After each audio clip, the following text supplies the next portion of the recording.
Hey everyone, I'm Megyn Kelly. Welcome to the Megyn Kelly Show. We have a lot to get to today, so we're going to dive right in. In just a bit, the pastor whose service was interrupted by Don Lemon and the agitators in Minnesota will join me live. I'm really looking forward to talking to him and getting his take on Don's ridiculous defenses.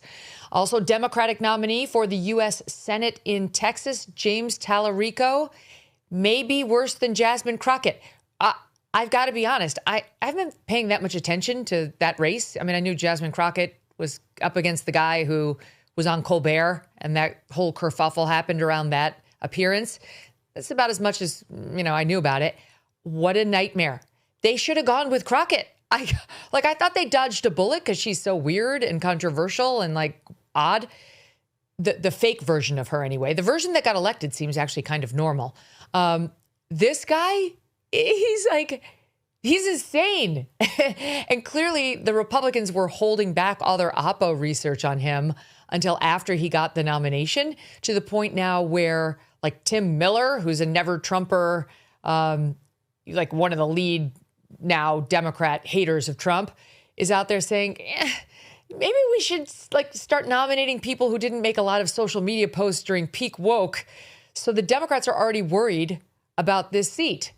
But of course, there's drama on the Republican side too, which we will get to. Plus, Homeland Security Secretary Christi Noem, in the hot seat on Capitol Hill, asked point blank if she's had sexual relations with Corey Lewandowski. That's so uncomfortable. I'm so uncomfortable. Her husband's sitting right behind her. It's tell me when it's over. We've got thoughts because now the president is reportedly very unhappy with an answer that she gave the other day that we weighed in on, and we will tell you what's happening there. And then overnight, this just broke about an hour ago, pop icon Britney Spears arrested for a DUI in California.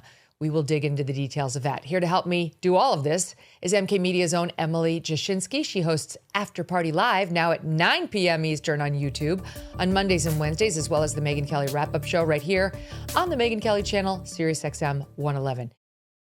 Don't miss a moment. Subscribe to this show on YouTube and follow me on Insta, Facebook, and X. Our sponsor, the Electronic Payments Coalition, says Washington politicians are always getting in your wallet, and now they're messing with your credit card.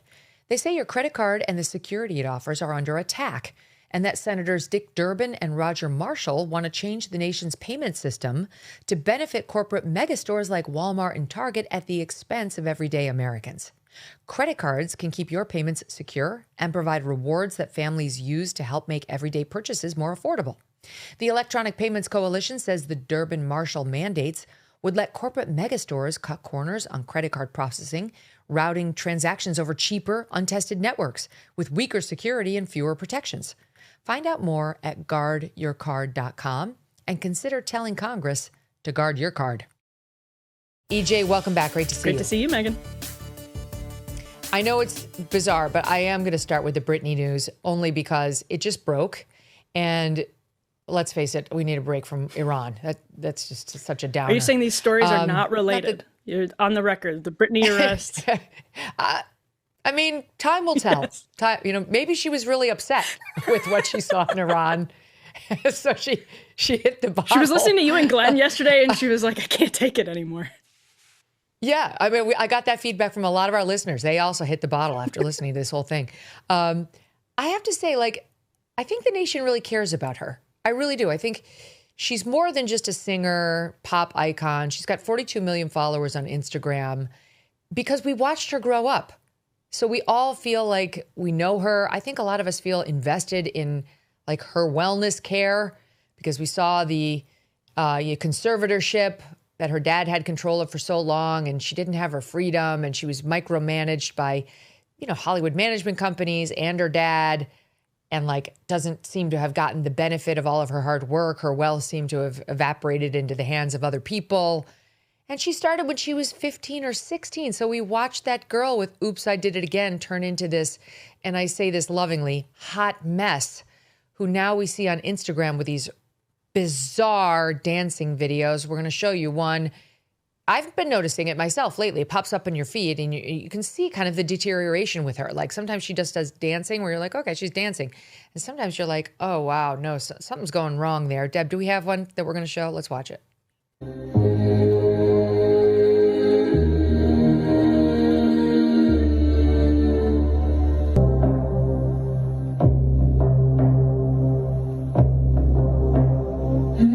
She's like basically in her underwear or a bikini. She's got the very heavy eyeliner on. She almost looked like she was doing like maybe a gun motion underneath the chin. I'm not sure. It's like the finger to the bottom of the chin move. And this is what she does all the time, Emily. She just posts inappropriate videos of herself with weird dancing. It's not even like great Britney Spears dancing that she's capable of. It's like weird herky-jerky movements from somebody who looks drug-addled to me. She definitely looks like she's on drugs. And nobody steps in, you know, like we went from conservatorship, which was too much, to like apparently no help at all, which is evident. And now that this news breaks that she's been arrested for DUI in California, her manager, I guess it is, Kate Hudson, releases the following statement. This was an unfortunate incident that is completely inexcusable. This is a statement obtained by the New York Post's page 6. Britney is going to take the right steps and comply with the law, and hopefully this can be the first step in long overdue change that needs to occur in Britney's life. Hopefully she can get the help and support she needs during this difficult time. Unusually good statement for a talent manager. So what do you make of her arrest now for DUI, which is slightly less severe than DWI? Well, I was going to say exactly the same thing about that statement. It sort of presents this glass half full perspective on what just happened, because as you were pointing out, the conservatorship was, you know, to hear Britney Spears put it at this very moving hearing when the conservatorship was on the table. She spoke in court about how because of the conservatorship, she had been drugged against her will for many, many years. And so when I'm reading between the lines of that statement, I'm thinking, did she, you know, with all of the drugs that she had been given, including lithium, while she was under the conservatorship for many, many years, go from having this cocktail that was given to her under that legal control to not getting at all the right off-ramp, medically, the right off-ramp from many years spent on all of those different drugs, because I agree with you, Megyn. She's clearly on something in all of these videos that are posted regularly on her account. They're so uncomfortable. They're so sad. Everybody knows that something's wrong. People genuinely just want this woman to be happy. She is a mother. We all watched her become a mother. We've watched her as a daughter. We've watched her as a sister. Her sister is also, her little sister is also very famous. So it's just, I mean, to me, I agree. There's clearly in the videos a substance abuse problem that is then being confirmed by the fact that she just got DUI. So I hope that that's what the problem, I hope that her manager here, whoever gave the statement, is correct, that maybe this is the right step to her getting the medication sorted out. She, this via TMZ just now, they write, Britney Spears was crying while being booked in jail for alleged driving under the influence. Sources tell TMZ that Britney was very emotional while being processed at the Ventura County Sheriff's Office Wednesday night. We're told she did not act out of the ordinary, aside from crying a lot. She's 44. She was arrested in Ventura County, California. She was handcuffed by the California Highway Patrol around 9:30 p.m. last night, and she was booked by the Sheriff's Department around 3 a.m., released from jail this morning at 6 a.m. I can't believe she's 44. That's so shocking, right? Like she's kind of almost forever 16 in my mind. And she's been through a lot. I mean, the number one thing she's been through is she became a megastar in her teens, which is the absolute last thing you should want for your child. Absolute last. It never ends well. You know, look at Justin Bieber right now. It's like massive fame at any age is warping, is, I think, mentally damaging to somebody. It's why so many mega stars turn out very weird, like Michael Jackson. But massive fame at the tender age of a teenager, like a Bieber or a Spears, is almost guaranteed to seriously F you up. And so, like, we saw her with the meltdowns with the bald head and the umbrella. Then she married Kevin Federline, and that was a disaster. the romance with Justin Timberlake, and then it came out that he strong-armed her into getting an abortion that she didn't want, which causes lifelong damage for a woman. I mean, you just don't overcome that. When you don't want an abortion, you get one anyway. Even if you want an abortion, you get one. It can cause lifelong damage as you get older and you realize what you've done. You've killed your own child. And then just the height of the fame, the control of the managers, the father, and so on. Here's Kevin Federline. Just this past October, he wrote a tell-all book, and he went on with Piers Morgan. Listen here. I understand that this hurts and the truth hurts and all of that. And that is not what I want. I'm not trying to hurt anybody. I'm trying to put a perspective on it and show people that help is needed now because time is running out. And when you say time is running out, what do you mean? It's exactly what it sounds like. I don't want my kids waking up having to deal with the unimaginable. Their mother might die. Yes. Yeah, he's the father of her 2 sons. I think we all have that fear, right? I mean, you can't look at her in those videos and not have that fear. And you mentioned Michael Jackson. I think that's a fear people had with Michael Jackson and other celebrities too, who unfortunately their lives ended too soon, where you see this playing out in real time. It's obvious. So no surprise that he said that. Your point about the mega fame is so important. I mean, she's somebody who was literally in the Mickey Mouse Club.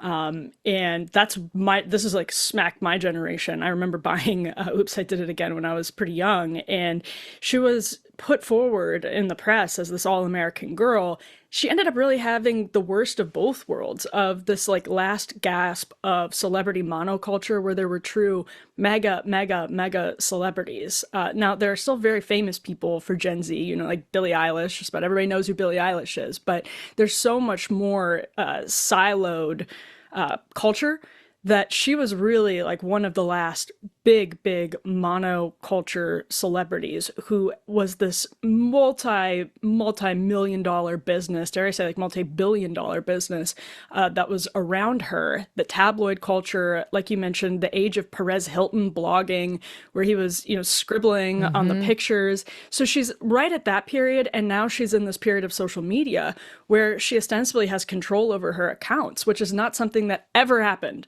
in the 90s or the early aughts.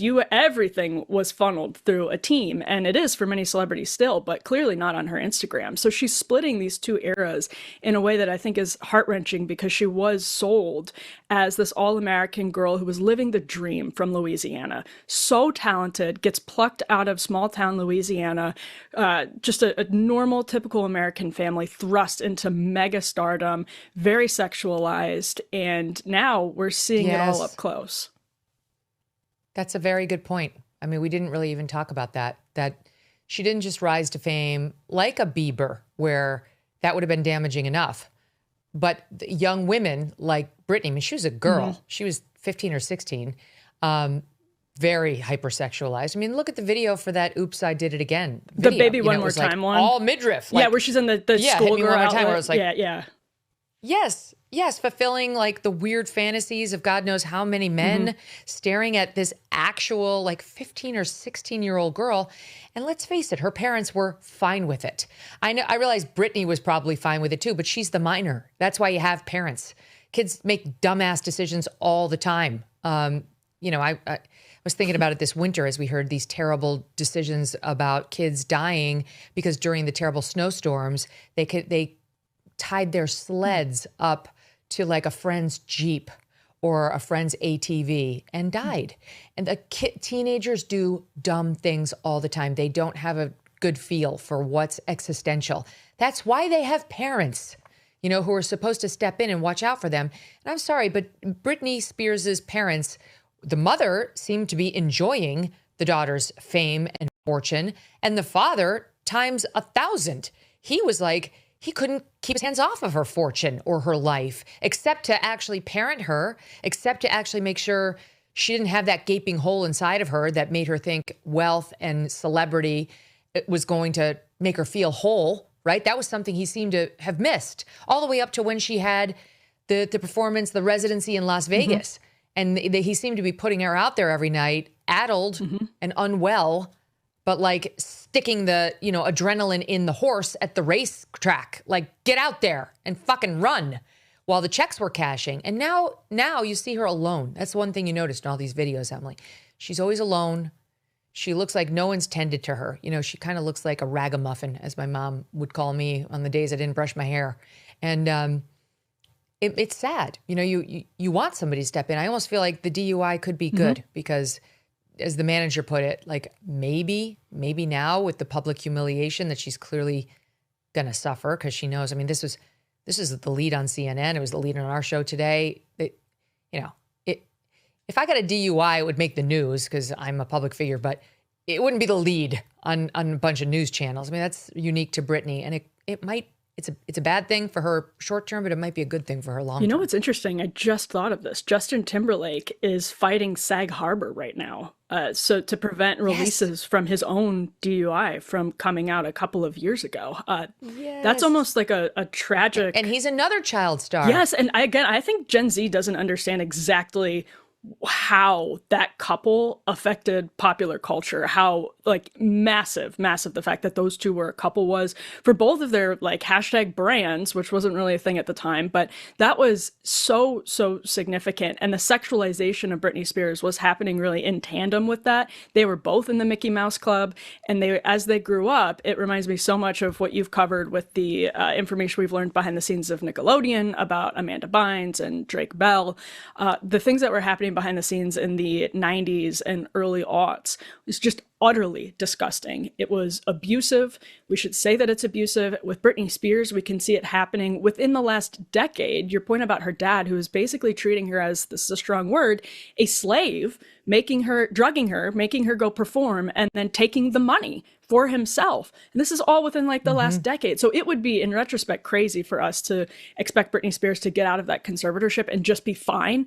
I haven't seen this woman lucid in probably 20 years. Seriously. And when she was lucid, you see how sweet she was. The fact that she was crying at the police station just cuts so deep because she's always. I know, it makes me want to swoop in there and help her personally. I think she should come live with my family and me for 6 months. I feel like we could really help her. I love that. I feel like she needs strong, positive influences in her life and something other than drugs to fill her up and stupid, provocative Instagram videos and clicks or likes to fill her up. You mentioned the Nickelodeon thing. So yes, what Nickelodeon has done to a generation of child stars is absolutely disgusting and filthy. And we've covered it a lot on the shows you point out. But her sister, Jamie Lynn, is one of the stars who went over there only to be mistreated, in my view, by the guy who was running it, who wound up never admitting to any molestation or never being explicitly accused of molestation, but definitely mistreating, cast member after cast member, subjecting them to inappropriate behaviors on the set, including not Demi Lovato, Ariana Grande. Yeah, Ariana Grande, the biggest star in the country, really, right now, who was on his set.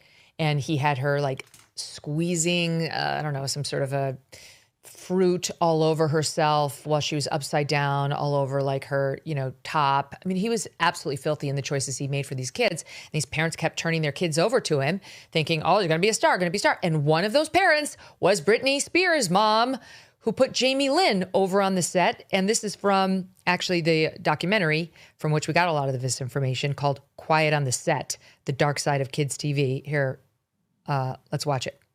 There are these goo pops, and my character can't get it open.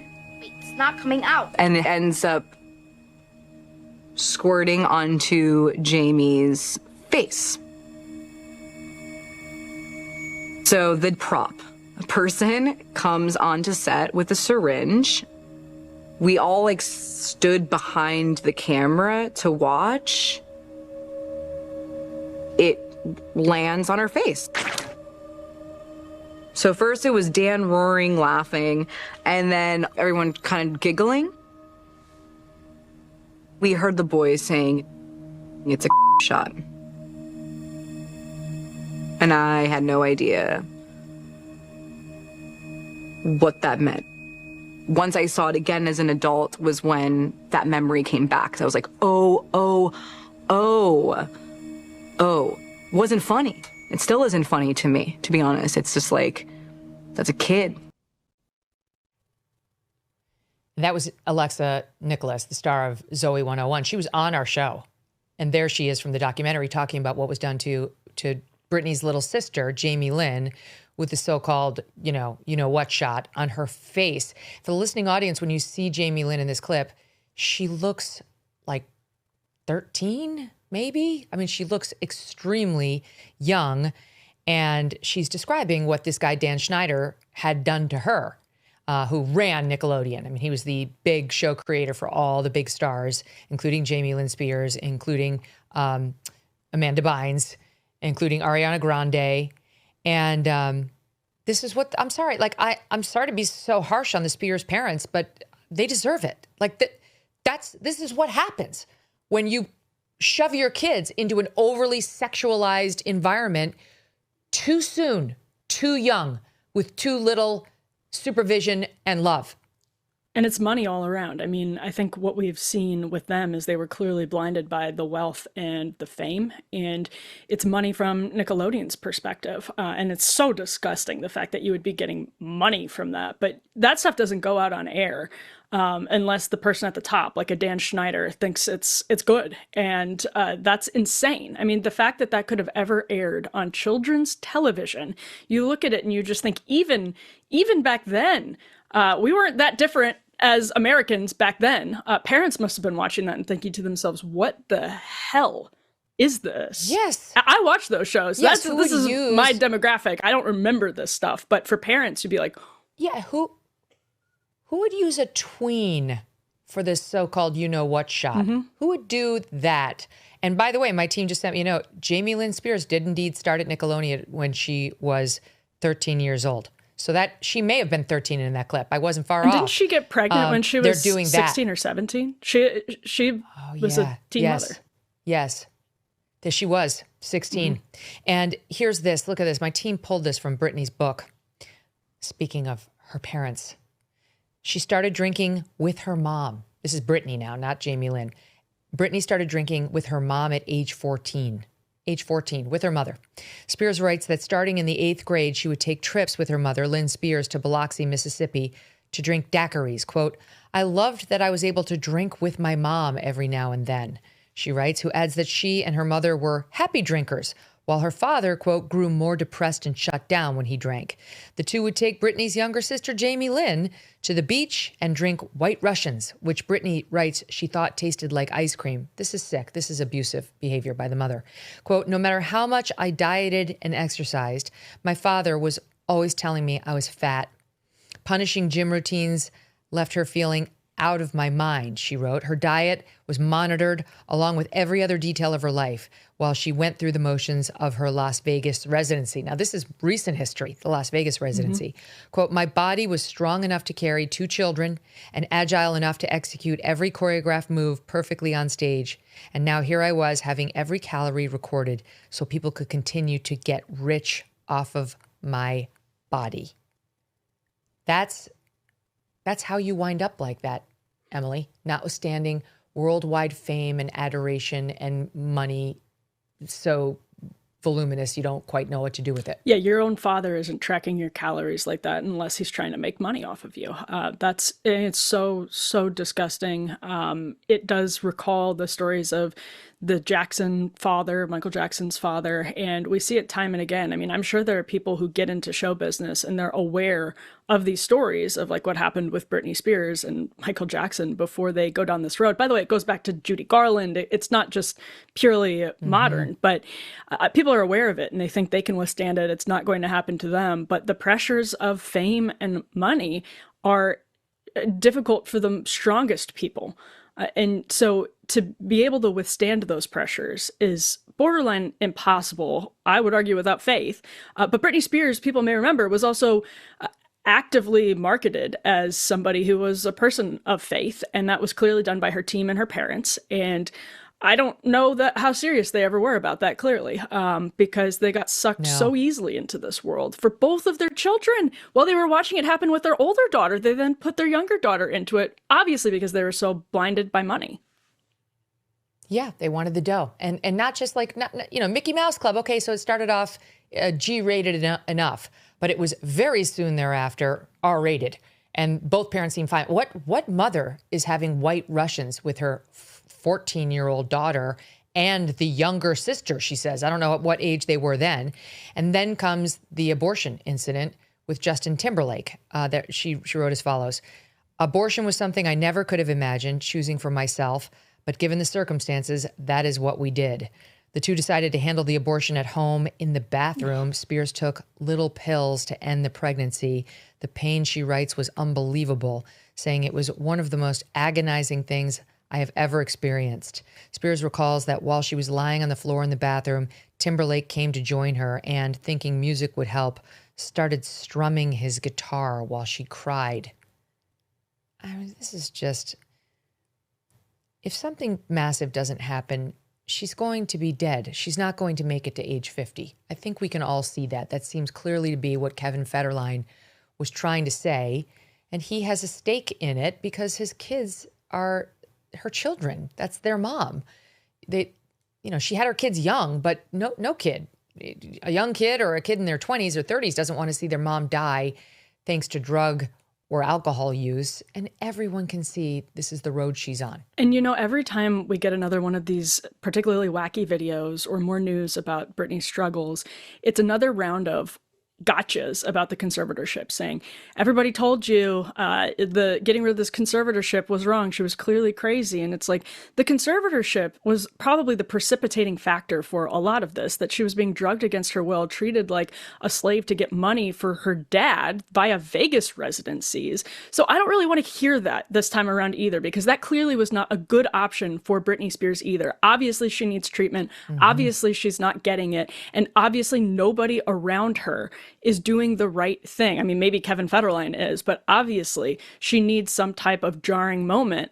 Thank God she survived this one, and it might be what helps her get, treated. And thank God she didn't kill anybody else while getting behind the wheel intoxicated. I mean, it's really such a crazy thing to do. Justin Timberlake too. I mean, that picture of him having been arrested in the Hamptons a couple summers ago. They have all the money in the world. I mean, you or I would call an Uber. At a minimum, in their position, you call a driver, of a black car that you get, right? Like that's the next level up from an Uber. They can easily afford that. They can have that person drive them around all night. They can drink to their heart's content. Like, to not do that and then get behind the car. Like, look, it's not the 80s anymore. In the 80s, I having grown up then, I can say people did drink and drive. It was done far more frequently because there was no Uber. And it was, sadly, more acceptable until MAD really came out with its organization, really stigmatizing it and getting the word out. Today, the kids, they don't drink and drive. They all call Ubers. Like, they understand the dangers of this. She's from a different era. And so is Justin Timberlake. And just the irresponsibility of putting everybody else's life in danger after you've had drinks and you're not capable of driving is shocking. It's shocking. And it's just how grossly irresponsible it is.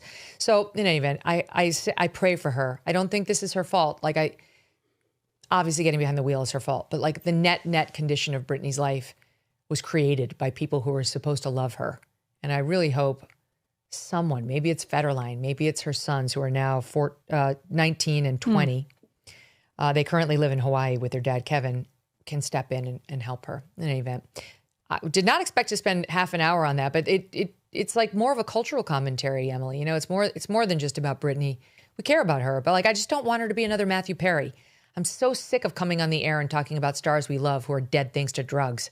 And you can just clearly see she's on that train. And it's always for treating fame. It's always for treating fame. And they're always taking the drugs as sedatives, typically downers that just help you get through. And it's the exact paradoxical effect people think fame comes with, which is, you never have any problems again. Well, it ends up creating a huge baggage on people's everyday lives. So it's so... No, it just causes more. Yeah. Okay, let's keep going, because while we're on the subject of women having a difficult time. I guess we'll do Christi Noem next. So Christi Noem goes on Perfect. Before the Senate committee, and they're overseeing her role as DHS secretary. And obviously she was going to have a hard time given everything that happened in Minneapolis. These Democrats are wanting to emerge with her jugular. But what's been surprising is so do a few Republicans. And it shows you that she's not well loved and perhaps not secure in her position right now, that you had more than one Republican coming for her. But the clip that made headlines everywhere was not a Republican. It was a Democrat who, I have to say, this was so uncomfortable, who asked her about the rumors that she's, I mean, listen, it's been printed up in the Daily Mail. We've discussed it on this show. It is an open secret in Washington that she's, despite the fact, married. She denies it, for the record, but it is an open secret that she is having a long-term affair with Corey Lewandowski. Also married. He's also married. Oh, I didn't know that. Okay, he's also married. To bring it up at the DHS oversight, and the way the woman did it was to say, you're sleeping with a subordinate and we have a right to ask, which was almost too clever, but I felt so uncomfortable. I want to get your take on it. Here was the moment. SOT 24. So, Secretary Noem, at any time during your tenure as Director of Department of Homeland Security, have you had sexual relations with Corey Lewandowski? Mr. Chairman, I am shocked that we're going down and peddling tabloid garbage in this committee today. Reclaiming and my ma'am, time. one thing that I would tell you is that he is a special government employee who works for the White House. There are thousands of them in the federal government. So you should be able to is answer that the what we do at the question Department of Homeland clearly Security every single and without day, any hesitation. every single day is to protect if this someone country is and asking to make if decisions. you or any federal official is sleeping with their subordinate, that should be the easiest. You should be wanting to answer that question. As garbage, because it is not about your sex life. That you have brought it is that up. about your judgment. That kind of garbage it is about has been reclaiming for my years, time so that I can hear myself. Recognize I'm sure she would have done this had Christi Noem been a Democrat too. For sure. She would have been super worried about office protocol and not having the female boss sleep with any subordinates. By the way, Corey Lewandowski, I mean, to refer to him as a subordinate is like such a joke. He's probably the reason she got the role, right? Like he is an operative. He is a player within the Trump administration. He's extremely well connected. And it's absurd to refer to him as like this powerless, the male equivalent of an ingenue, this doe-eyed little deer who's been Monica taken advantage Lewinsky. of by these. Right? I mean, it's ridiculous. I don't know what's going on in their marriages, and I kind of feel like it's none of my business.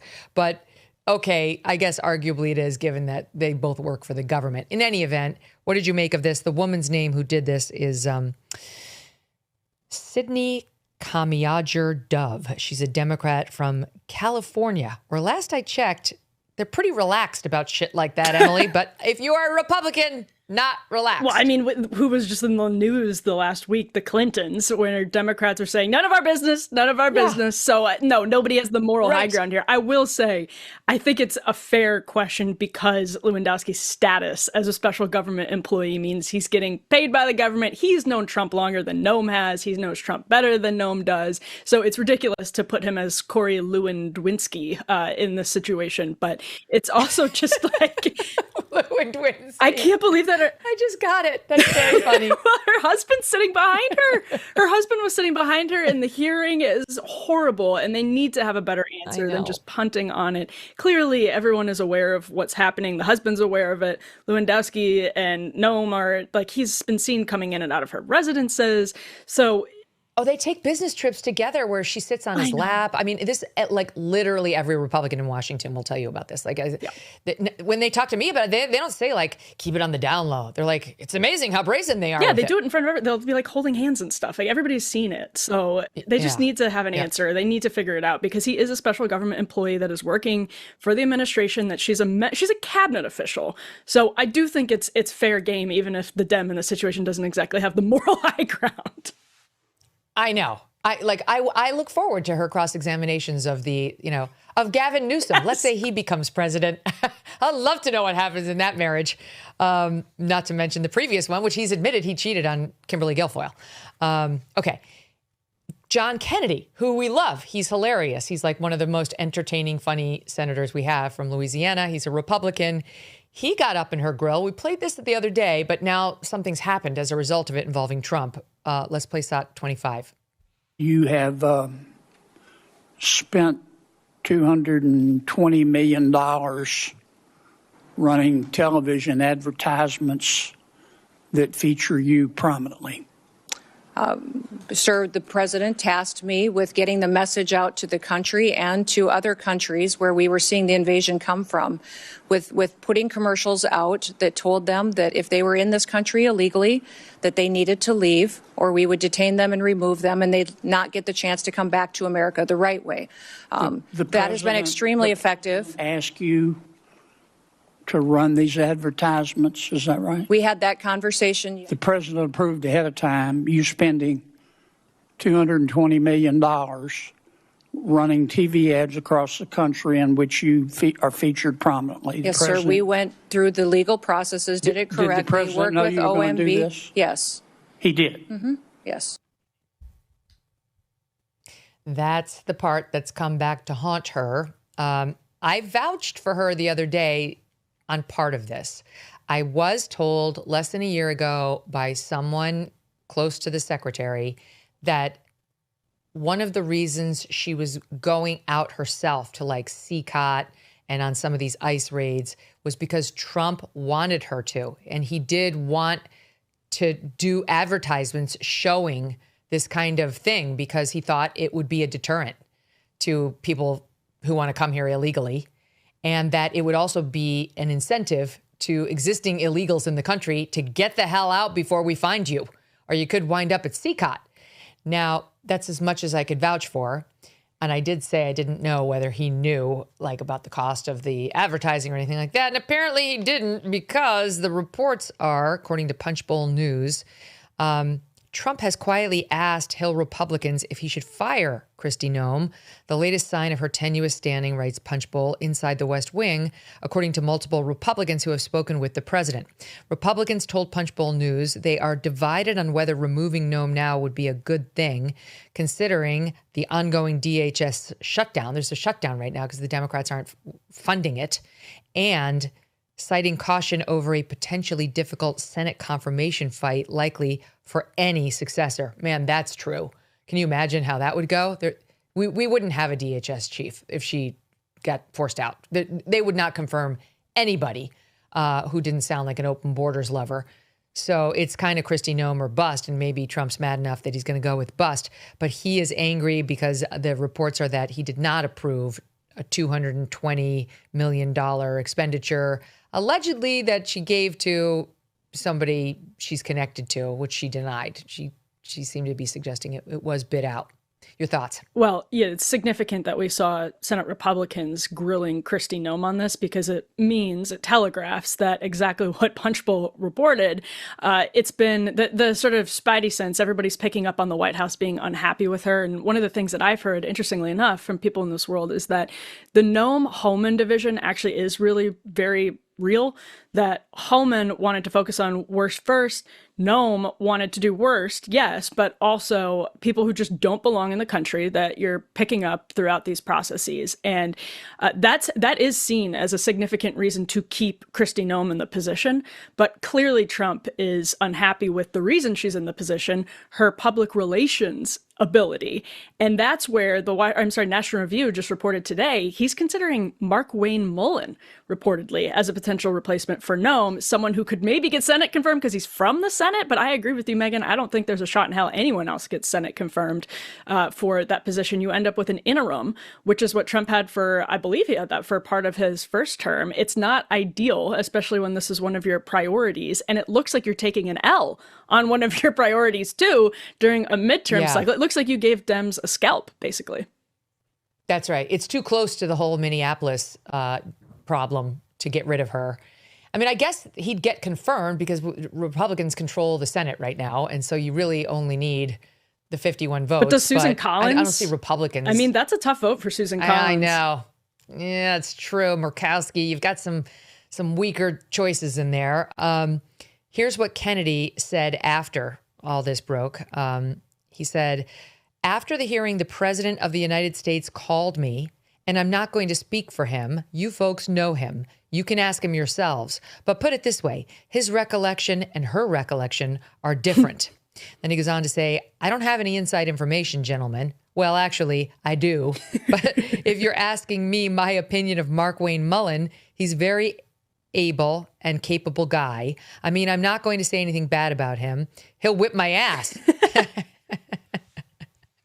So he's clearly making it known that the president disputed what she said and is unhappy. And I can see why. I mean, because if Trump didn't authorize $220 million on the ad campaign, he definitely doesn't want that. That's a political liability she's putting on him. The job of his emissaries is to put the political liabilities on themselves, even if Trump is guilty, which it sounds like he's not here, right? It's like, you're supposed to take the bullet. You're the lesser known person. It's important that they keep Trump clean because he's responsible for endorsing candidates to the midterms. It's like, who cares if Christi Noem gets dirtied up a little in order to take one for the team? But here it looks like she is the one who deserves to be a little dinged up. Here is an example of what the ads went for. I'm Christi Noem, the United States Secretary of Homeland Security. Thank you, President Donald J. Trump, for securing our border and putting America first.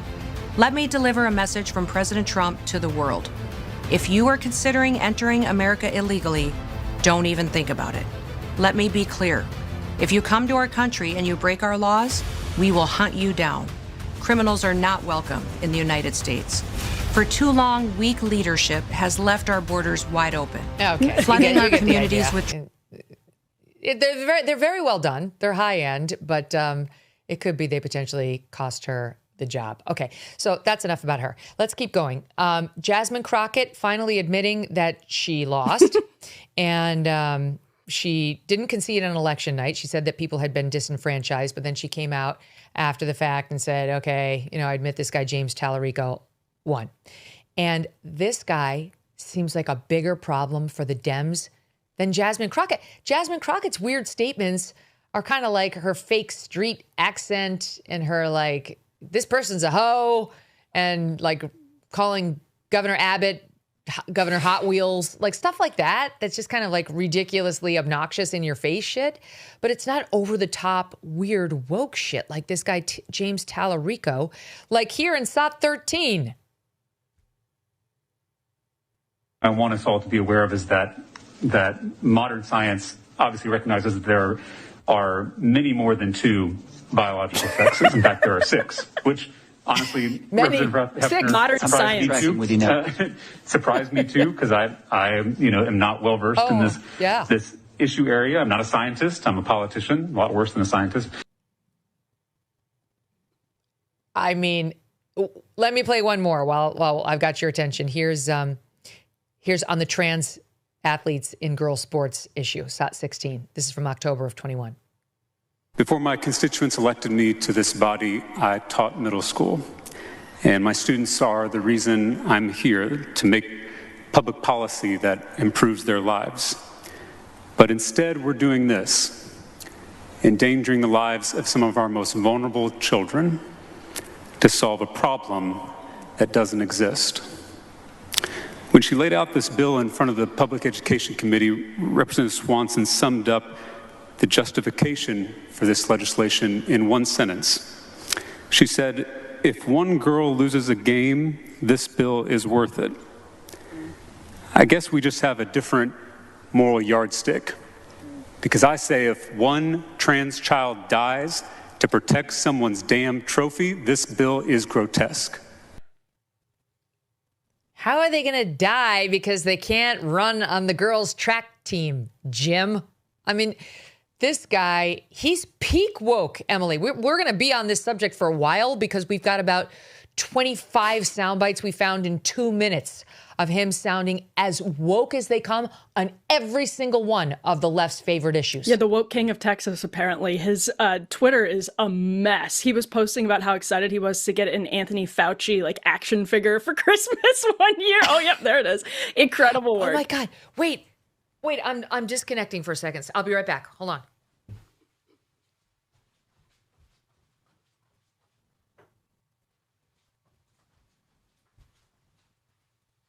Okay.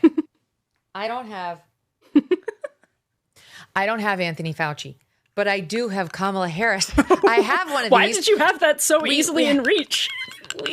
Because we had her on election night, and I threw her off the desk, but she lived. So I've kept her now.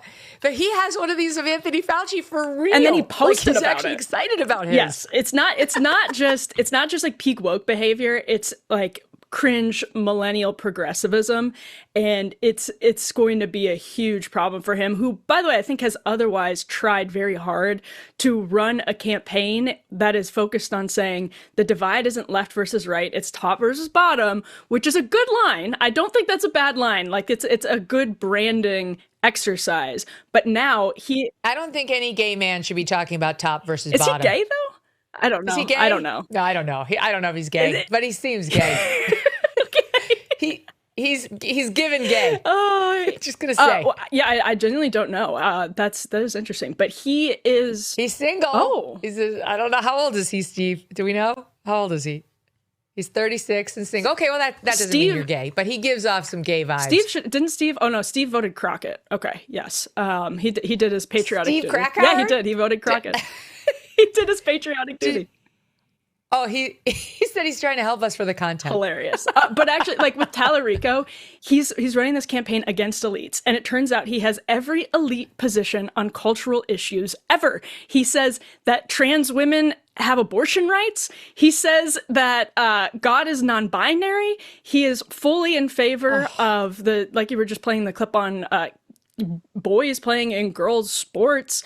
He's just down the line. These are seen by voters as elite culture war issues. They're seen as top versus bottom. They're seen as elites forcing these silly ideas like the word Latinx down your throat.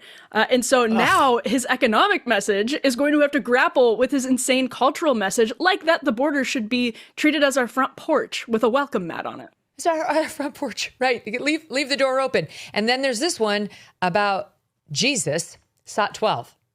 For me, prophetic voices like Jesus have helped me reckon with my own whiteness, my own masculinity, my own certainty, my own ego. It's a never-ending process, and it's a painful process. It's painful to reckon with his whiteness, Emily, which Jesus helped him, I guess, come to terms with. Jesus helped him with his masculinity? Well, like the absence of it? How? I want to hear more. He's also using the Gospels to justify abortion. If he was referred to in a headline as a theologian recently, because he is actually in seminary, obviously very progressive seminary. And to most Christians, this is going to hit them as insane and inauthentic. So if they thought that Talarico being able to, I mean, he went on Joe Rogan, and Rogan said, you should run for president, because he was really taken by the message. And there are some... Joe. There are some normal people who hear a Dem speaking in the language of Christianity, and they're like, oh, I can see how this makes you different than a Beto, or this makes you different from a totally secular person. But I actually think what's now going to happen is it makes him look inauthentic, because it makes him look like he's not actually speaking for most evangelicals or most Protestants in Texas. It's going to make him look weird. And it is weird. It's weird stuff. He tweeted out after the Ahmaud Arbery case that he was the latest American killed by the virus of racism. The virus kills our black neighbors if they're jogging, playing music, sitting in a church, selling CDs, or carrying a bag of Skittles. White skin gives me and every white American immunity from the virus, but we spread it wherever we go, through our words, our actions, and our systems. We don't have to be showing symptoms like a white hood or a Confederate flag to be contagious. Oh my God. Okay, then he finishes it up with, the only cure is diagnosing the virus within ourselves and taking dramatic action to contain the spread. The first small step is proclaiming loudly and unequivocally that hashtag Black Lives Matter. I think that's when Tim Miller tweeted out, could we please find somebody who wasn't tweeting nonstop during peak woke? I feel your pain, Tim Miller. I understand why you're saying that, and your instincts are spot on. All right, we're going to take a quick break. More with Emily right after this. Don't go away. At a certain point in life, you realize you're responsible for a whole lot of things, but the most important is your health, because without it, nothing else matters. We may not think about our liver very much, but it's our body's daily filter, processing everything you consume. It performs 500 plus daily functions. Think energy production, digestion, fat metabolism, vitamin storage. And when your liver is overworked, you will feel it. Dose for your liver is a clinically backed liver health supplement taken in a daily 2-ounce drink. Dose says its highly absorbable liquid formula can cleanse the liver of unwanted stressors that may be slowing it down. 0 sugar, 0 junk, 0 calories. They say people who take Dose consistently report less sluggishness, less midday crashes. That would be better. Better digestion, and even less bloating.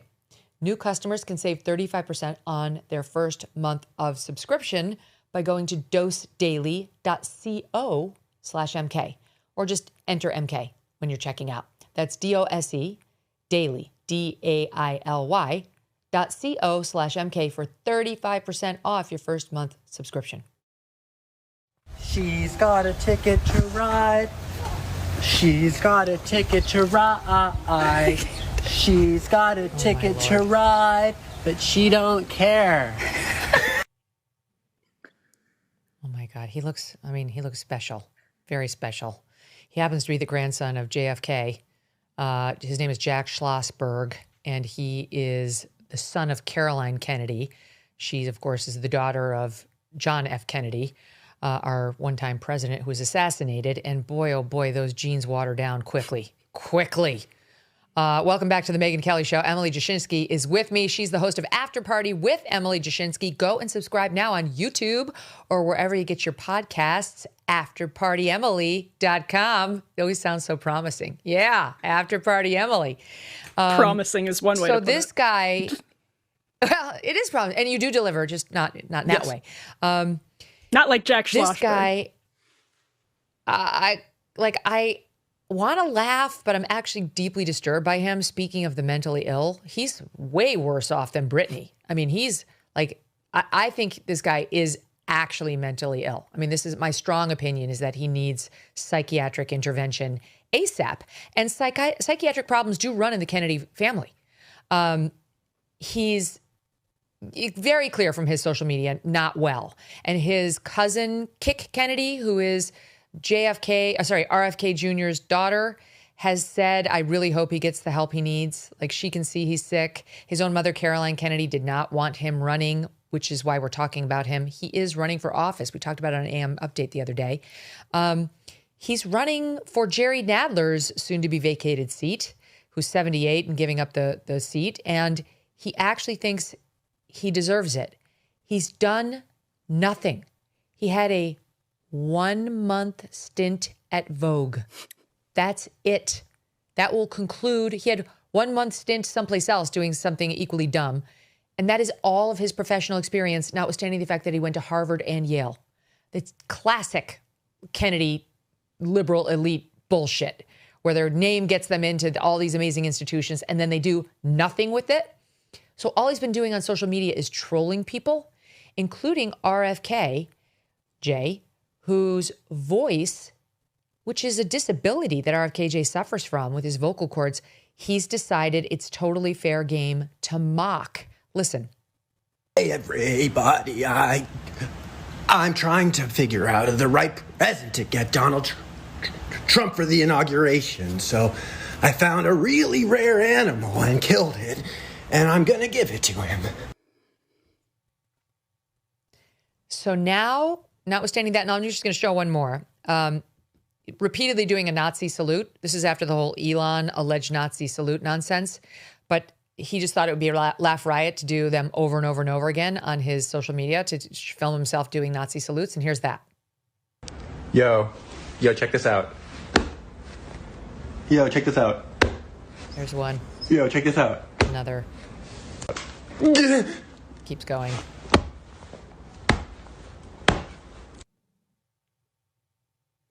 Okay, he makes some sort of like a disabled person's like throat and facial and mouth gesture, which appears again to be a reference to Elon. And Elon too he's got Asperger's. He's on the spectrum. And Jack Schlossberg seems to think it's hilarious to make fun of people's disabilities and also to smear them as Nazis when they're not.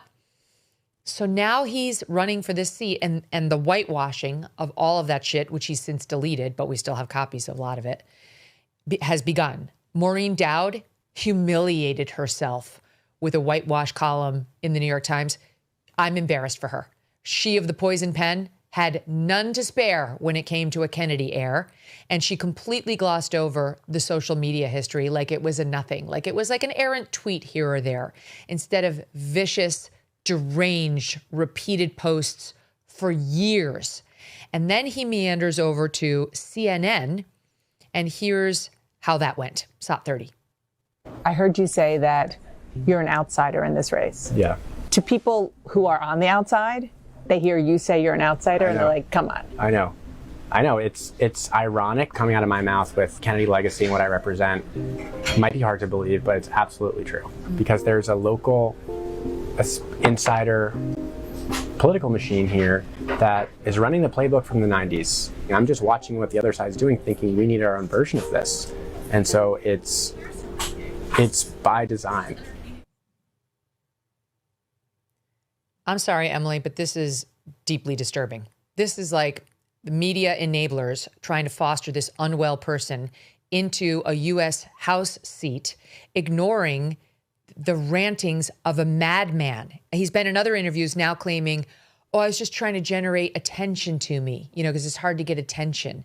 Okay, you were trying to generate attention when you tweeted out that you have a Maha energy ball that you'd like to suggest to people. 1 part fresh coconut meat, 2 ounces of Jew blood, Ashkenazi, not Sephardic, 4 cups, forgive me, of male jizz, baked at 300 degrees until totally dry like your wife. This was addressed again to his cousin, RFKJ, allegedly in response to RFKJ suggesting some Jews got spared the COVID virus, depending on whether they were Ashkenazi or whatever. But this is who this guy is. And he's got a shot. He's got a shot because all the others running in this race are a bunch of no-names. So your thoughts on how this is going to go? I mean, he definitely has a shot. His financial disclosures just popped. He's got a shot. He's got money. He's got support. Although as a supporter, Megyn, of independent media and political independence, I was glad to see an outsider like him get a shot on CNN. That was pretty remarkable. Very really tough. Very kind of Dana Bash to give this upstart nobody a shot at a CNN segment. But it's ridiculous. She looked like a schoolgirl. It's insane to whitewash his social media history because he was making it central to his persona. So to see him all cleaned up, it clearly tells you that they are not interested in running this guy on the social media that he probably wanted to run on. I don't know if people have seen his van dispatches. They are insane. They're on his YouTube channel. At least they used to be on his YouTube channel. He would just like sit in a van and talk into a webcam. Truly bizarre stuff. I agree, he's obviously not well, but the media trying to whitewash that, I think, is fascinating. He's honestly just a shitlip. Like, excuse my language, but that's what he is. He doesn't have interesting politics. He has the politics of a mentally ill millennial. And listen, that's very common in cities like New York. That's New York, DC. He's a dime a dozen. Yeah, no kidding. But I mean, like with absolutely no work history, like we're just because his name is Schlossberg and he's Caroline doesn't seem all that together either, to be perfectly honest. But it's like they're trying to make him into JFK Jr., which he is no JFK Jr. JFK Jr. was hot. Sorry, Schlossberg, you're not even close. And no matter how many times you want to take off your shirt and try to parade around like you are your much better looking cousin, you're not, and he can't be reinvented. And JFK Jr., while he struggled to pass the bar, wasn't an abject moron like this guy is. So I just think, like, I realize that Congress is not to be respected. I don't have any respect for virtually any of them. There are a couple who I like, but I can't think of anyone off the top of my head, but I know there's Jerry a couple. Nadler, of course. That is a respected. Oh, yeah. I liked MTG. I came to like her too late in the process. You know, like she and I got to know each other just before she pieced out of there. It was probably no accident. Anyway, we have to have some standards. There has to be, like, we have to screen the mentally ill. And this guy clearly is. So in any event, we'll see how that goes. New York, what are you doing? This is the home state. I live in Connecticut now, but like I grew up in New York, and this is too far for us, people. There are plenty of other Democrats, and Nadler's got some protege he's recommending, whose name I don't even know. That's how like everybody's a no name. But you got to go with that guy over this lunatic. That's my own take on it. I won't be voting in any Democratic primaries. All right, I want to keep going. Let's talk about Iran, because there's been a lot of news. Disturbingly, there's a report now, it's come out from a couple of different places. Politico is the origin of it, saying that, Politico, U.S. Central Command, that's the group overseeing our military operation overseeing the Middle East war, is now saying internally that this war against Iran is likely to last through September.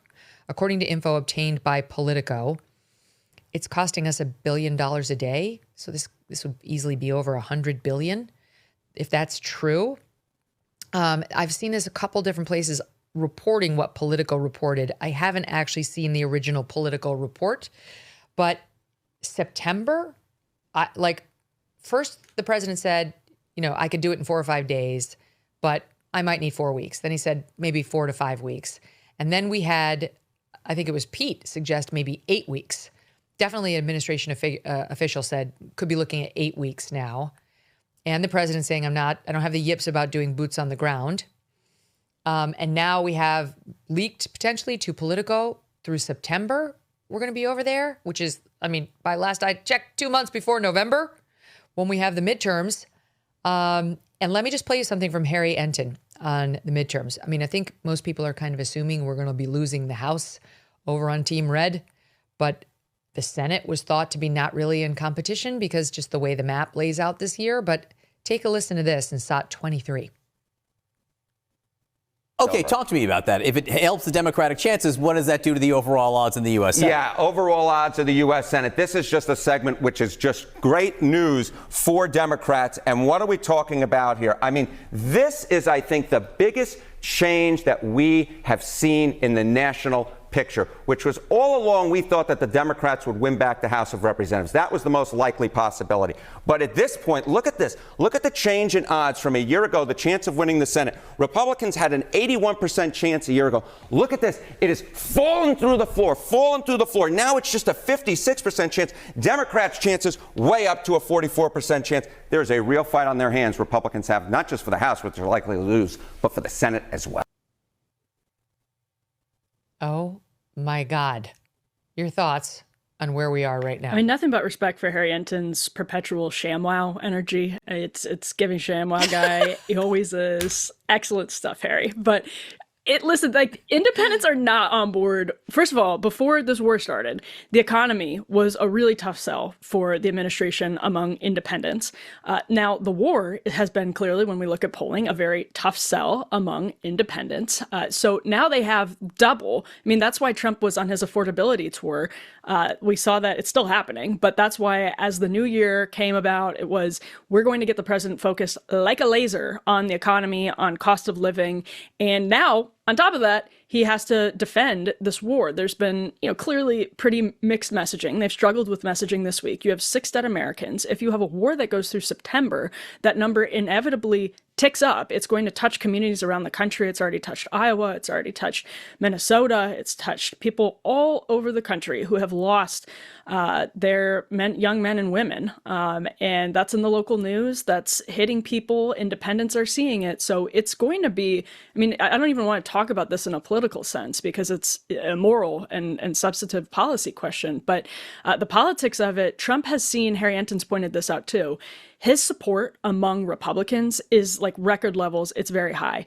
It's actually still lower than it was before, which means in a midterm cycle, voter enthusiasm, the thing you need to get people off their couches to vote in the first place, that's a problem for him. So those are 2 places that you can't afford to be losing anything among independents and among hardcore people who need to be convinced to get off their couch and support Republicans and be excited about a Susan Collins, be excited about Republican in Nebraska.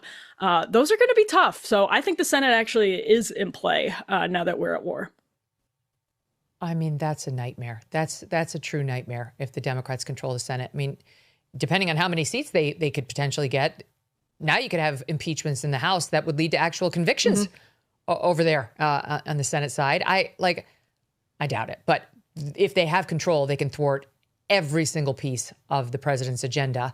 Not to mention, then they're better set up because they're not supposed to win this time, the Senate. The map is much better for them in 28. And so they'll be better set up to get way more seats in that election and possibly win the presidency. And then we have full Democratic control with potentially a filibuster-proof majority. I mean, like, that could happen. So like, that's catastrophic thinking. We're not there yet, but like, this should not last till September. This can end this week. There's a lot of pressure on President Trump, by the way, that we did confirm that was in Politico. So it's not just random accounts retweeting. Here it is. U.S. Central Command, meanwhile, is asking the Pentagon to send more military intelligence officers to its HQ in Tampa, Florida, to support operations against Iran for at least 100 days, but likely through September, according to a notification obtained by Politico. It's the first known call for additional intelligence personnel for the Iran war by the admin, and a sign the Pentagon is already allocating funding for operations that may stretch long beyond what President Donald Trump initially said would be a 4-week timeline for the conflict. Okay, so there we go. September. We can't have this thing go on. I don't even think it should last another 4 weeks. Never mind several months until the month before the midterms. And the problem is, Emily, the longer it goes on, the more sins the Iranians have committed against us and our allies that then need to be answered for, the more it spreads. Now you already have a bunch of these Arab countries in the Gulf saying, like, we may get involved in this shit because we're taking incoming and like, this is bullshit. We're not going to just sit here and be hit by the Iranians. So like, the war is potentially spreading, and by September could spread even more. Like, this thing needs to wrap up. President Trump can declare victory. I got rid of the Ayatollah, a bunch of the bad guys. I damaged their missile facilities. I did more damage to what was left of the nuclear program. I gave you a running shot. I talked to the Kurds in Iraq who have some camaraderie with the Kurds in Iran. They're going to come across. This is like Iraq all over again, by the way. This is exactly the shit we did back then. But okay, but now I'm out. Now it's like, I gave you a running start, but I don't have to run the race for you. Well, this is what's frightening me right now, is that they're learning the Colin Powell, you break it, you buy it maxim in real time. Because people forget, in the lead up to the Iraq war, George W. Bush was campaigning, literally he was campaigning against nation building before 9/11 happened. You've played clips on the show in the last few days. It's been so helpful, but just hearing the debate has been so helpful. But having Dick Cheney talk about the timetable for Iraq before the invasion, it's insane. And you always, you can say, as Pete Hegseth has said, to his credit, that he's a reformed neocon. Trump has campaigned against nation building and forever wars and dumb wars. And then when you're in the situation, you end up realizing you break it, you buy it. If you leave, you then become responsible for what steps into the power vacuum. If it's an ISIS-like thing or whatever, you're constantly hearing, this is not Iraq, this is not Afghanistan, from defenders of the war, from people in the administration. But the fear is that it's going to turn into it, because inevitably, when you topple the head of a regime that still has some support in the country, it's certainly not 100% of the Iranian people. Many of the Iranian people are so glad the Ayatollah is gone, but there's still some support. The IRGC still exists. There's still plenty of weapons in the country. That means that you have a huge problem on your hands that you now own, because you're the one who took him out. And that's what I think is right now raising red flags for a lot of people when they say, when they're hearing timetables shifting already. No. We sunk the Navy. We control the airspace. That's great. We did a lot. Of course, our boys and gals in uniform got in there and did a stellar job, and that's great. Let's declare the W and get out. And let President Trump spend the next 8 months, or however many it is till November, focused like a laser, as they promised, on the economy. Just, town to town, because gas prices, oil prices are going up, gas prices are going up. Like, all of that is going to cost Republicans at the polls. Like, people, the one thing they wanted was the economy to ease up, for their, their pocketbook to be a little bit easier. This is not going to help that. And while Republicans support the war, like you point out, not all of them. The independents are over. I haven't seen one poll that has anything better than independents 72% against this. All the Democrat Party is against it. And over 70% of independents in every poll I've seen oppose the war. Like, you can't win elections with those numbers, whether you think it's righteous or not. You cannot win elections with those numbers. You do need independence unless you have a Republican Party that is incredibly enthusiastic and every last man is going to run from his couch to go make sure they pull a lever. And as you point out, that's not how the GOP is feeling right now. So this has got to wrap up.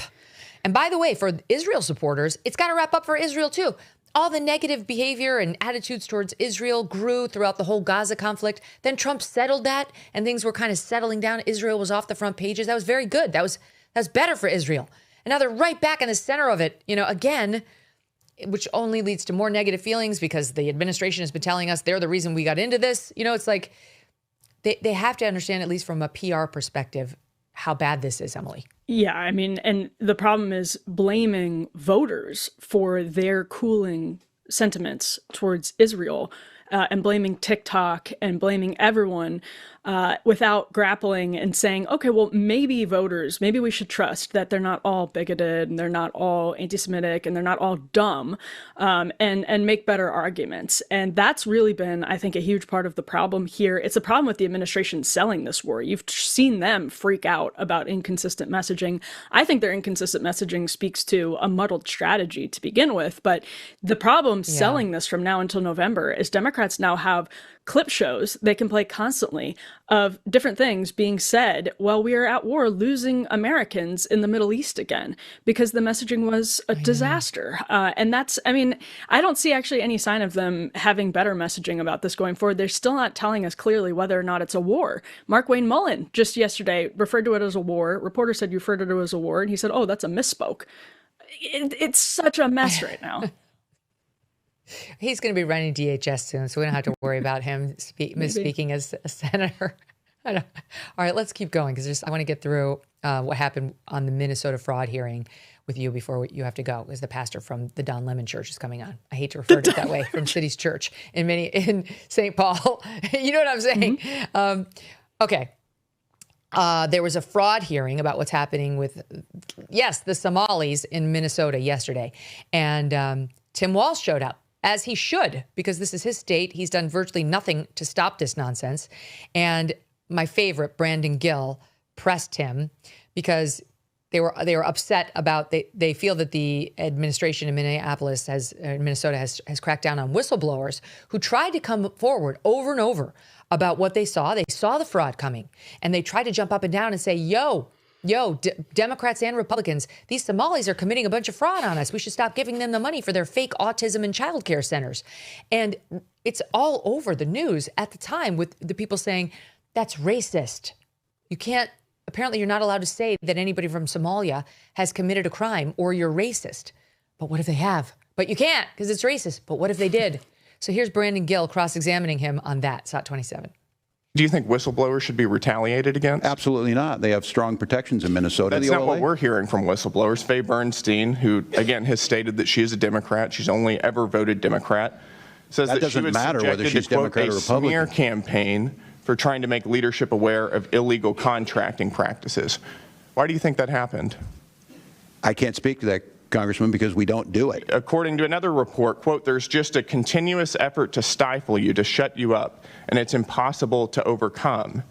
Your administration's response to whistleblowers has also been described as, quote, nearly unbearable retaliation. We've heard claims that, quote, they've been denied vacations, promotions, and that it's hurt people's careers to speak out against fraud. Do you think that had something to do with the prevalence of fraud in your administration? I can't speak to it, but it doesn't happen. Are you going to take responsibility for this? I supervise 40,000 employees. State agencies have their own. You supervise a lot of employees, and as you have said, the buck stops with you. And your administration has treated whistleblowers like absolute dirt, and that's a big reason why we've seen so much of our hard-earned tax dollars defrauded. Brandon Gill for the win. He's my fave, and he's leaning into the Clark Kent I was thing just thinking with, that. like, the one curl, right? I approve. I'm into it. His questioning of Tim Walz is also just like, This is logic. This was happening out in the open for how many years? To the tune of like so many millions of dollars. And there's, the Minnesota Reformer, which is one of these like lefty websites that purports to cover local news. There's a guy named Casey Megyn who's been writing about this. He's Somali. His job was like looking into fraud formerly in the Minnesota government. And he's been writing about this for a while, saying that it was specifically in some part due to racism being weaponized to prevent people from looking into this. This is on the record going back multiple years from people on the left. So for Tim Walz to sit there and say, I can't speak to that because we don't do that, it's a good line politically. It's him like putting up his shield with that line, just not refusing to engage, basically just saying, I don't know, we don't do it. He's across from Clark Kent. Yeah, he's intimidated. He's like, oh, this guy actually, yeah.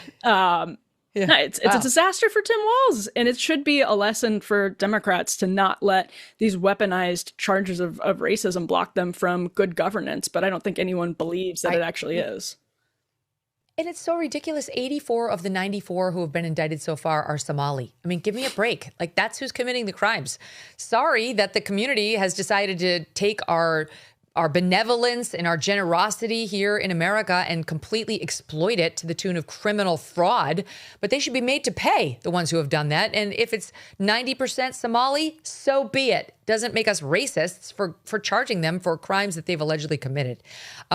Here was an awkward moment when Representative Pat Fallon, Republican from Texas, decided to talk about how he got chosen as Kamala's VP running mate. Watch this. It's Hot 26. It's been widely reported that in 2008, when Barack Obama was choosing his vice presidential candidate, he had three criteria. He wanted to make sure he picked somebody that wasn't as smart as him and had less talent and charisma and couldn't possibly outshine him. So he picked Joe Biden.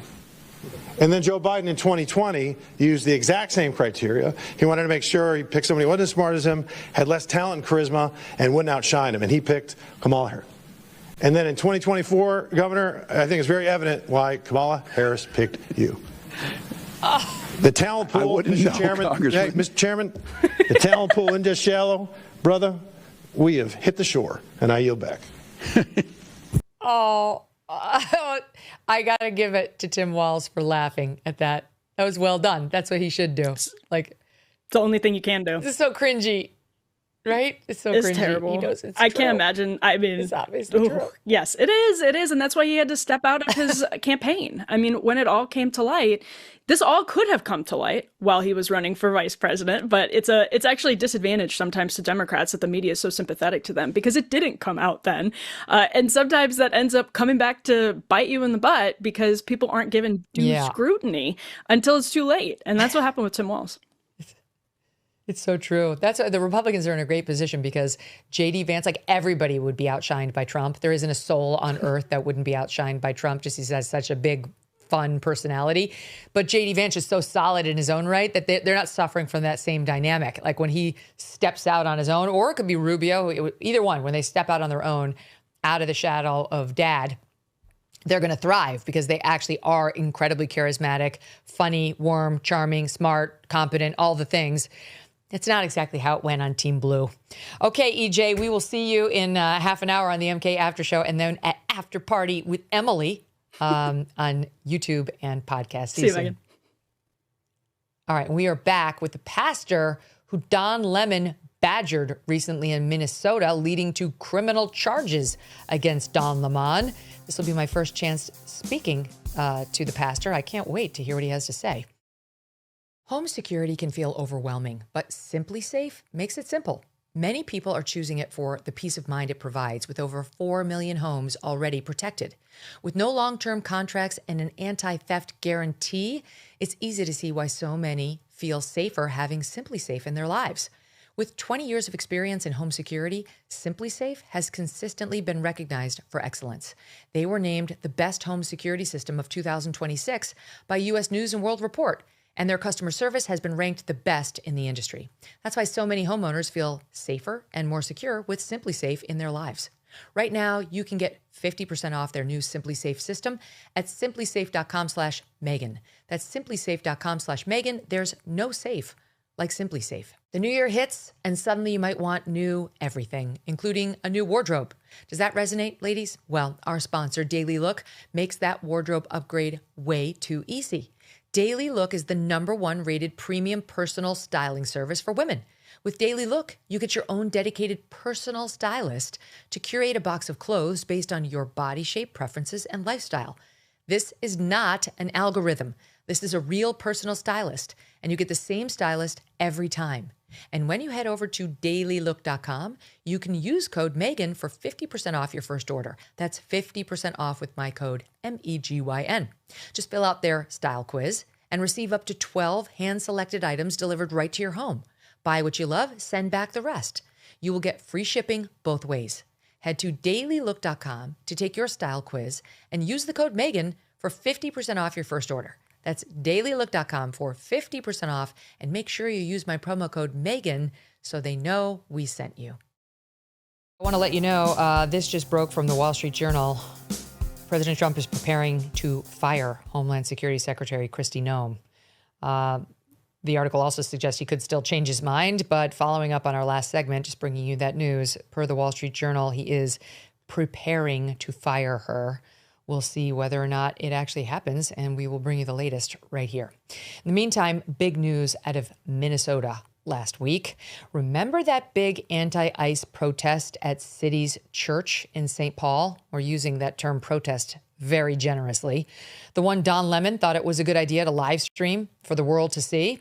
Well, President Trump's DOJ last week announcing 30 more individuals have been charged with violating the FACE Act and the Klan Act. That means a total of 39 people have now been charged over that January 18th protest, riot, harassment event. A list that includes Don Lemon himself. Here's a reminder of just how aggressive the agitators were that day and how terrifying it must have been to the 300 or so parishioners, including young children who were there just to worship that day. Renee good! Renee good! Renee good! Hands up! Don't shoot! Don't shoot!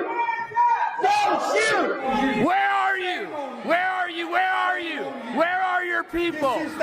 Why are you not at Whipple every day fighting for the humanity, standing for our people? Where are you? You drink your coffee, you got your jewelry, you have your nice clothes, but what do you do? What do you do to stand for your Somali and Latino communities? I'm not going to comment. Freedom! We have a duty to win! We have a duty to win! We must love and support one another!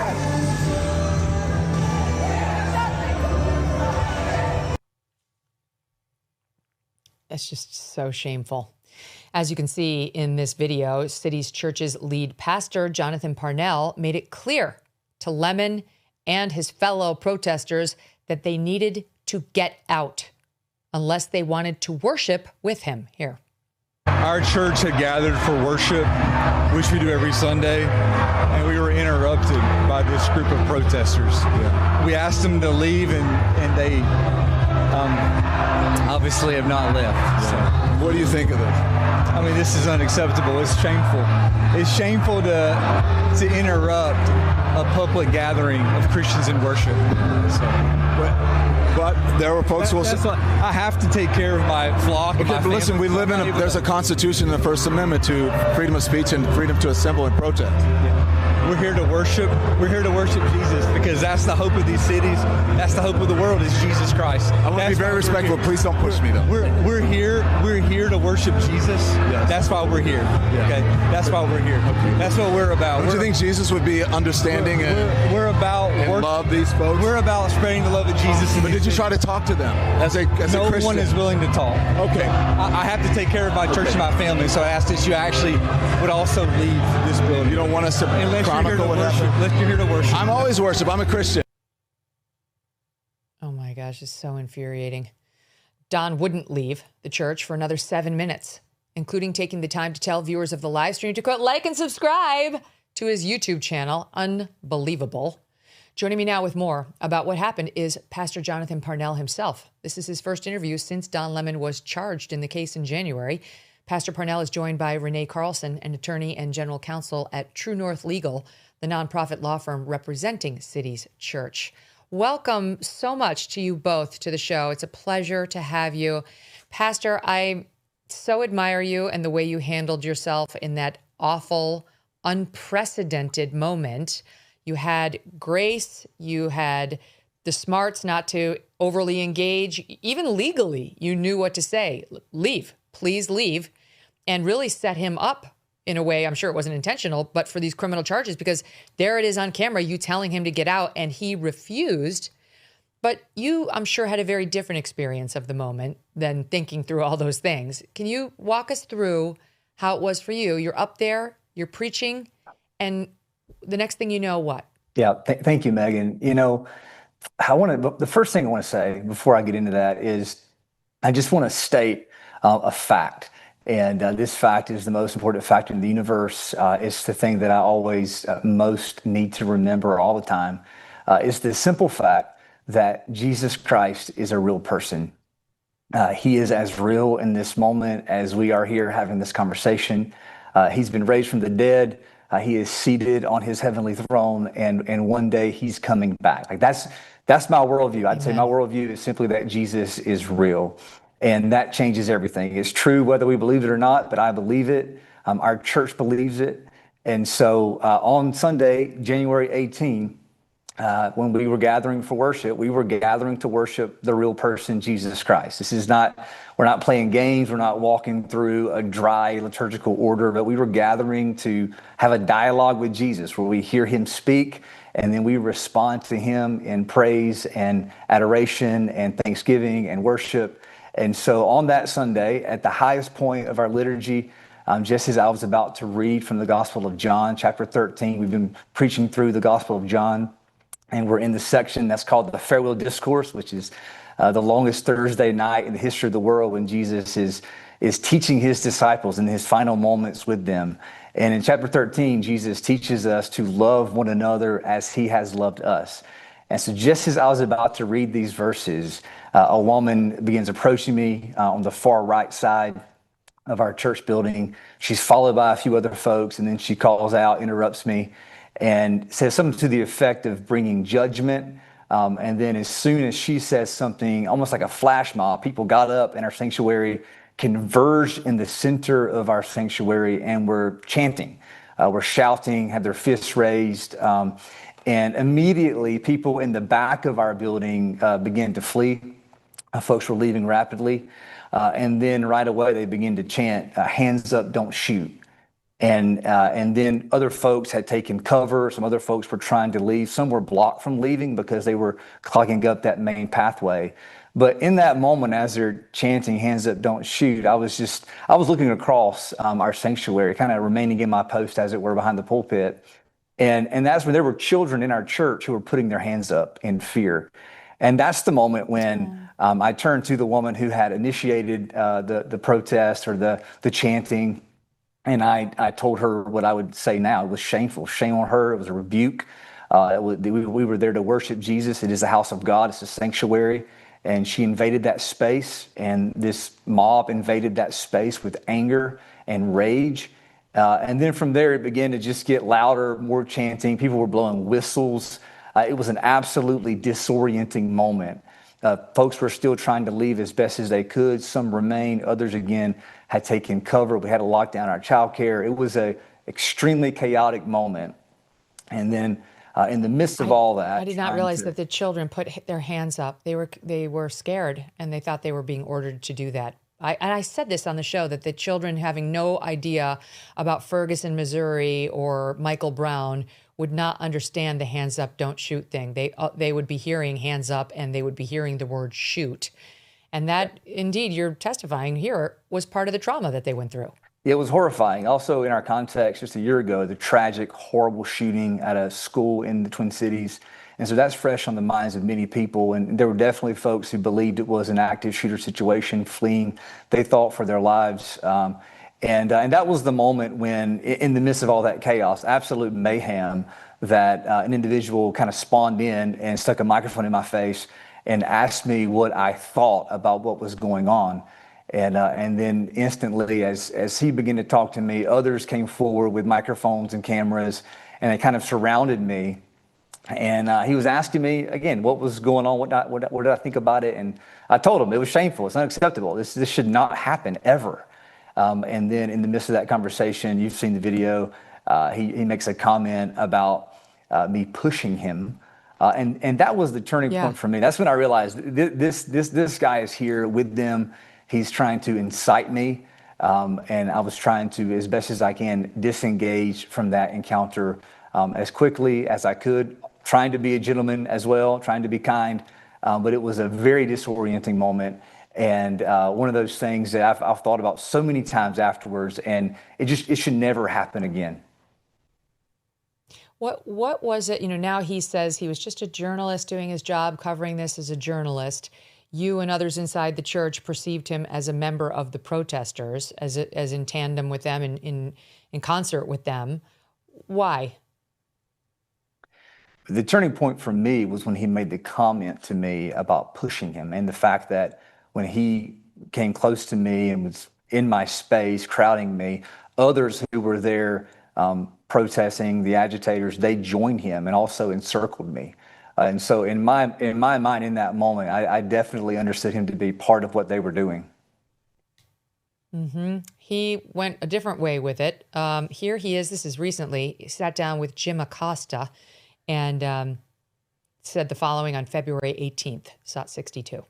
I don't know. It was weird because they kept saying it even when I told them that I'm not. And I think they were looking at me, and because the bulk of the protesters were black, maybe they thought because I'm black, then, and I kept saying, I'm not a protester. I'm here covering the protest. I'm not with them. And they were, they just, for some reason, could not understand. And I had to keep telling them that I'm not part of the group. I'm just here photographing, and I would say chronicling or whatever it is. And that's it, Jim. So why they couldn't figure that out, I don't know. What's your reaction to that, Pastor? Yeah, that's the first time I've actually heard that. Yeah, the truth will come out. That's what we want. We want the truth. And so my counselor, Renee Carlson, is here. She can comment on details when it comes to the First Amendment. But yeah, that's hard to watch. Well, Megyn, I mean, it was not his skin color. Oh, go ahead. No, I mean, it was not his skin color that led you to believe he was a member of the protesters. That's ridiculous. There's, as you know, Megyn, I mean, there is never an excuse to invade a church. And this whole hiding under journalism, when they've really violated the law, there is no First Amendment right to invade a church. There's no constitutional right for that. There is a right to worship freely, and that's exactly what was happening at City's Church. There is no press pass to invade a church, and the Constitution is really clear, and you know this, Megyn, about the limitations on the First Amendment and freedom of speech. That's the time, place, and manner in which this speech takes place. Here, that line was crossed. I mean, you've talked about this, and we've appreciated your coverage. You've said things like, look, you can't just go into the courthouse, bust in, stage a protest, and say, I'm covered by the First Amendment.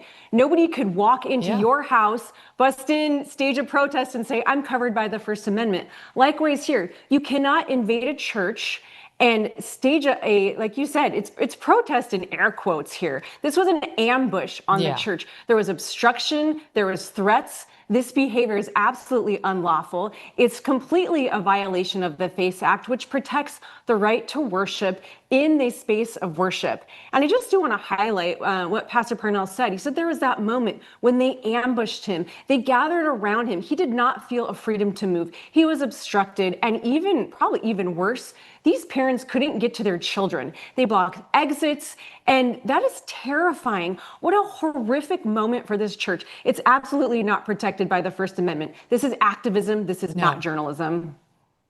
We saw children crying. We saw children fleeing, trying to flee in that van where they quickly tried to slam the door to get away as the protesters are still harassing them, even outside the church. We saw Don Lemon finally outside the church many minutes after he'd been told to leave, saying the trauma is all part of it. That's part of it. That's the glory of protest, is the trauma you cause others.